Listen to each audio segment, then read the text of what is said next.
Kusmabi nga pala ng Batang Sityo, may paririnig ako sa inyo. Sinong umaahon, tayo ba o sila?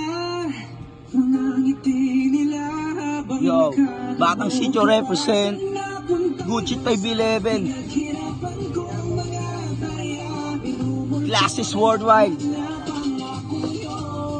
Yo, makinig naman kayo sa daing ng mga tao, kami naapektuhan. At hindi naman kayo palipad-lipad na lang sa gusto nyong puntahan. Samantala kami lubog na sa kahirapan, buti natitiis nyo kapalaran ng ating bayan. Lubog na nga sa utang, siya pa ang nakawan. Kaya mga kababayan, imulat ang isipan, gumising sa katotohanan. Huwag na magbulag-bulagan, tayo rin mahihirapang kalaunan. Sila lang nakikinabang ng ating pinaghirapan. Kawawa taong bayan sa mga magnanakaw, bigyan ng katarungan at ulang kamatayan. Kayo nagpapahirap sa ating inang bayan, dapat ng panagutan ng ginawa nyong kasalanan. Mga korupsyon sa lupa ko na sinilangan, magsialis kayo, hindi namin kayo kailangan. Sinong Shit! umaahon, tayo ba